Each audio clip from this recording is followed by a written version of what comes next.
Ever wondered if the Israel-Palestinian conflict could have been solved with a giant game of rock, paper, scissors?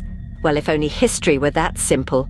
Welcome to our journey through time, where we'll uncover the humorous side of events that have shaped our world. Today we're taking a light-hearted look at a topic that's as complex as a Rubik's Cube, the Israel-Palestinian conflict. You might be thinking, how can there be humor in such a serious issue? But bear with me as we find the funny in the unfunny. History, after all, is not just about dates and dead people. It's a treasure trove of quirky incidents, unexpected twists, and yes, moments of humor too. Understanding these historical events, no matter how complex, helps us make sense of the world today. So buckle up, history buffs and comedy fans alike. Now that we've tickled your funny bone, let's dive right into the history. Like every good comic book, all conflicts start with an origin story. And trust me, this one is more convoluted than any superhero's backstory you've ever heard. Picture this. It's the late 19th century, and we're smack dab in the middle of a world that's changing faster than a chameleon on a rainbow. Here's where we meet our first protagonist, Zionism. Now, Zionism is a bit like that eager kid in class who's always got his hand up. It's a national movement of Jews, born out of the desire for a homeland in the place they considered their biblical land. Palestine. It's like if you suddenly decided you wanted to move back into your childhood treehouse, but on a much grander and more historical scale. On the other side of the coin, we have Arab nationalism. This was also a kid in class, but the kind who sits at the back, brooding and scribbling poetry. Arab nationalism was growing amongst the Arab majority living in Palestine, who were not too thrilled about the idea of sharing their home with a large influx of European Jews. You can imagine it's like that awkward moment when your distant cousin shows up at your housewarming party with an overnight bag. The two movements, like two sides of a coin, were spinning in the same territory, but with very different visions. As the early 20th century rolled around, tensions started to rise, like a souffle in an overzealous baker's oven. And then, just to spice things up, the British got involved because, well, they had a bit of a knack for that back in the day. They issued the Balfour Declaration in 1917, promising to establish a national home for the Jewish people in Palestine. It was a bit like promising the same birthday present to two siblings without telling the other. As one might expect, this didn't go over well. So the stage was set for a massive game of historical tug-of-war, and like any good game, this one was about to get very, very competitive.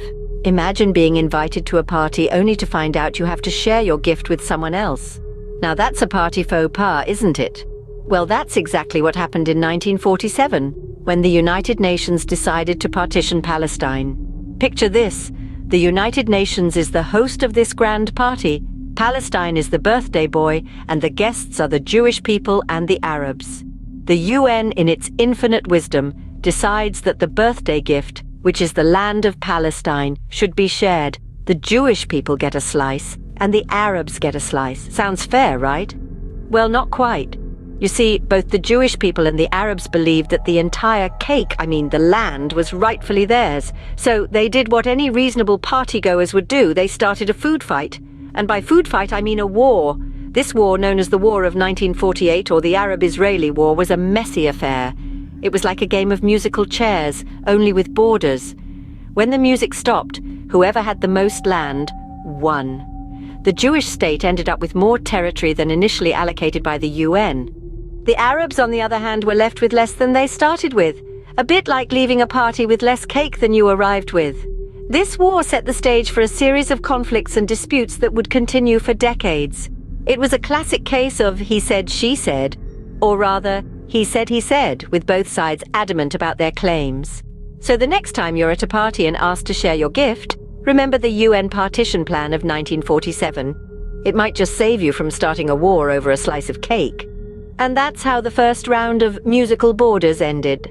Ever had a week so bad it changed the map of your country? Welcome to the Six-Day War. Now imagine this. It's June 1967. The air is tense. Israel's neighbors, Egypt, Jordan and Syria, are not exactly sending over fruit baskets. They're more into massing troops on borders kind of neighborliness.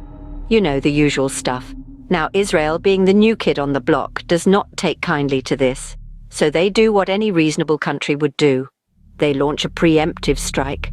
And, believe it or not, in just 6 days, they managed to seize the Sinai Peninsula, the West Bank, the Golan Heights and the Gaza Strip. Talk about a productive week, huh? But as you can guess, this didn't exactly smooth things over in the neighborhood. The following years are filled with diplomatic tussles, peace treaties, and yes, more conflicts. It's like a never-ending game of risk, but with real stakes. In the late 70s, Egypt and Israel shake hands over the Camp David Accords. Sinai goes back to Egypt, but the rest? Well, there's still points of contention. Fast forward through a few more rounds of musical borders, and here we are. The map might have changed, the players might have shuffled, but the game, it seems, is far from over. So, what have we learned from this historical rollercoaster ride?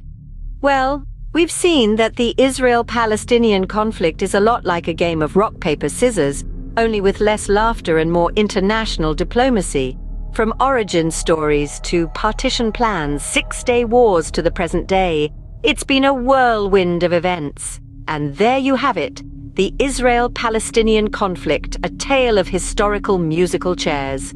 Remember to like, share and subscribe for more hilarious history lessons.